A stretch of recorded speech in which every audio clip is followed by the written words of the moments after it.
Andresh, one of the things that I think affects so many people and causes so many people pain is relationships, particularly romance. Now, I don't know anybody who hasn't had trouble with romance. What do you think makes a successful relationship?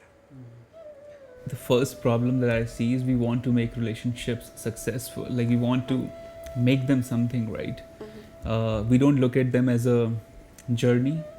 We don't look at them as a meeting of soul to soul. We look at them as something that we can hold on to for a long time. In India, we have a concept of taking circles around the fire when they get married and promising each other to be together for 7 lifetimes. It has created a guilt in Indian women also that they cannot leave their husband because the priest says he's not husband, he's Parmeshwar, you're God. He's God. You're supposed to be together for 7 lifetimes. So the guilt doesn't give them freedom to walk out of it. And there's less divorce in India, but there's more suppression there. In the West, there's more divorce. Not so much suppression, but that has made relationships so casual also. So because we know we can get out of it easily. How we need to look at relationships is they are a lesson. When the lesson is over, relationship can be over also. But we invest a lot into our relationship, emotionally, spiritually, financially, and when relationship ends, the memories of love, anger, pain, all the suppressed emotions also, they all come out. And that's what makes a relationship very tough, and you are not able to go out of it.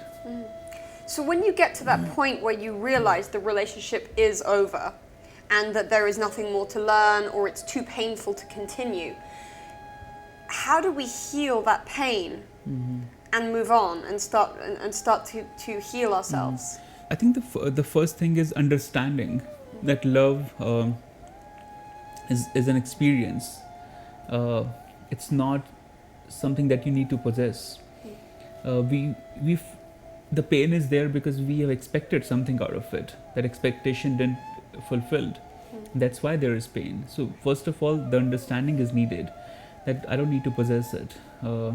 It's okay. If it was here, it was good. Now it's not here. That's also fine. There shouldn't be any fight. There shouldn't be any anger about it. There is anger because probably you expected a lot out of it and it didn't happen. The expectations should not be there. The attachment should not be there. Love should be there. Unconditional love. And love is all about giving. When you give love, there is no pain because you're giving. I've seen that giving energy only in mother. Only in mother. I haven't seen that in any other being. When a baby is born, mother is also born. So the way a mother nurtures the baby, that's unconditional. There's nothing expected. I think the way I was loved by my mother as a kid and still, and the way my grandmother loved me, that gave me a sense of security. You know, I became liberated in love. She loves me unconditionally, and I think that unconditional love is so needed in every relationship. If you raise your kids giving unconditional love, they will create happy relationships. Let's say your relationship didn't work out, but you have kids, you have other young people around you. Show them unconditional love. At least you will be training an army of people who are, showing unconditional love, and go in it with an experience. Make it a conscious relationship, not a casual one. Very conscious. That is great advice. Really, really good advice. In other relationships, not necessarily romantic, sometimes we have toxic people in our lives. And I think it can be very difficult to move forward in a positive way in our life, whether it's in work or in our personal lives with those toxic people. So what is a good way of getting rid of toxic people? First thing is, if I put that question myself, I've had people in my life whom I've labeled toxic. And then a thought struck me that who am I to label them toxic? Right. Maybe I'm the Right. toxic one.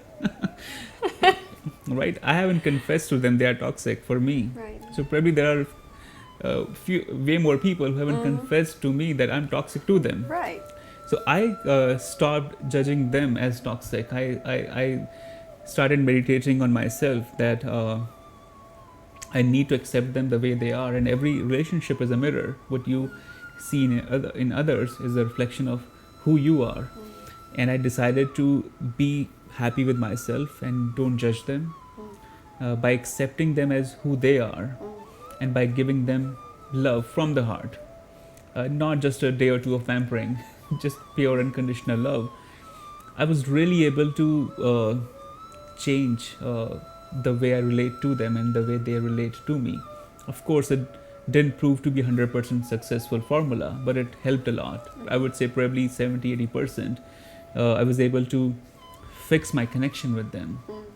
And there's something wrong from both the sides at times.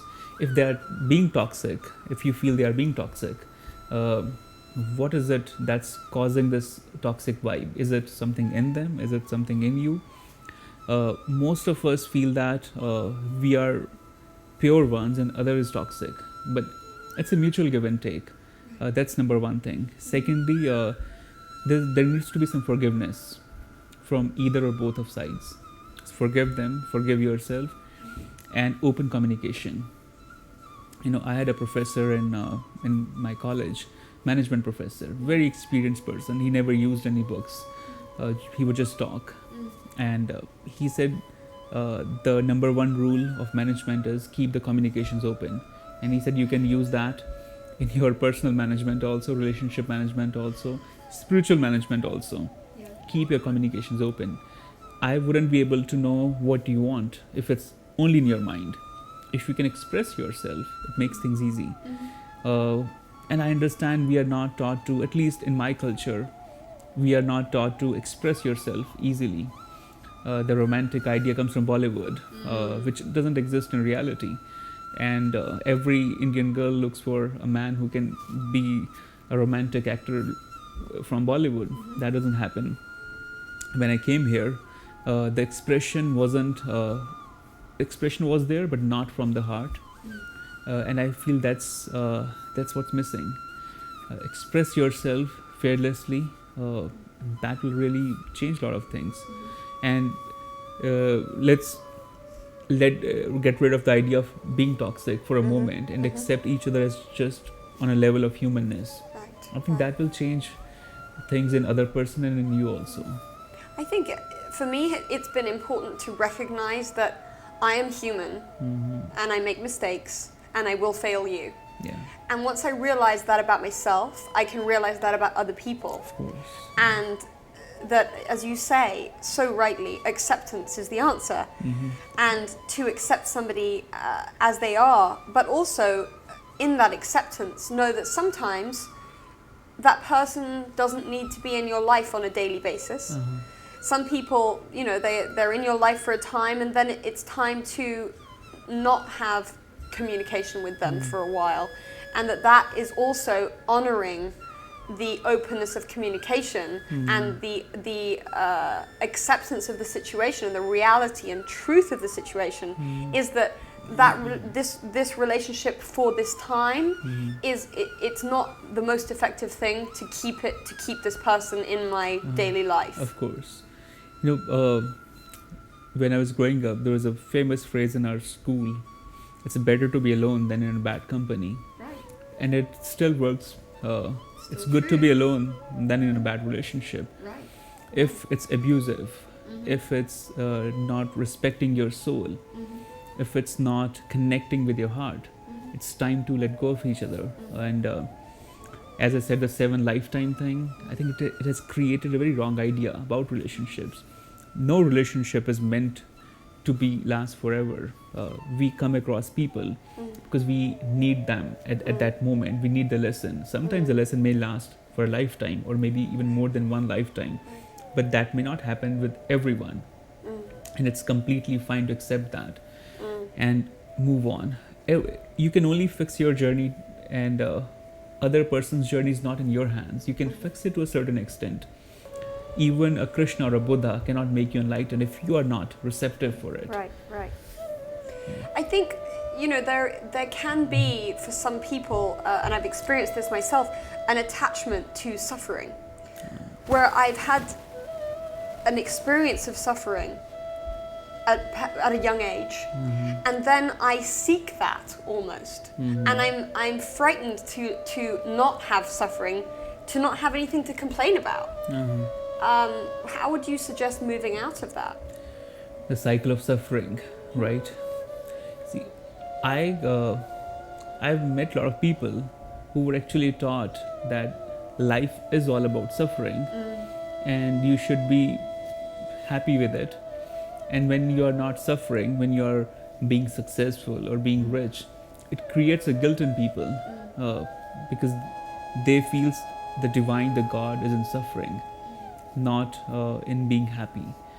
And that idea probably came from society, teachers, the conditioning that has happened to us. How to get out of it? It's a very big step. It won't happen overnight. Because if you already feel that suffering is meant for you, it will be very difficult to replace your thoughts. Some people go for hypnotic sessions to get out of these conditioned mindset, but that's hypnotic. It will only hypnotize you for a moment, and then again you will fall back. It has to be uprooted from the consciousness.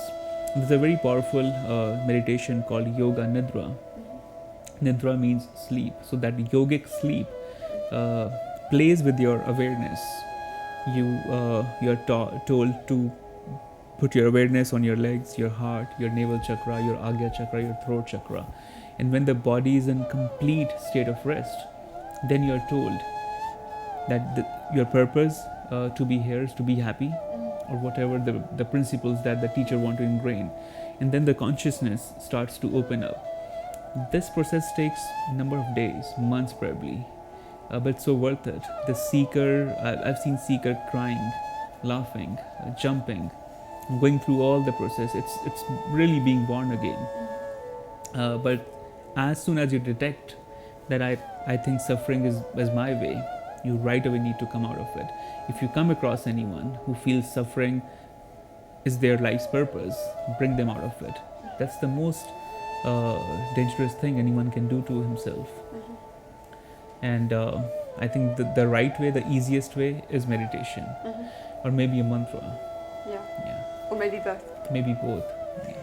There you have it. Well, if you're suffering in a relationship, whether it's a work relationship, a romantic relationship, or with family or friends, then start practicing your meditation. Possibly seek out a teacher that can give you a mantra that will help with your specific problem.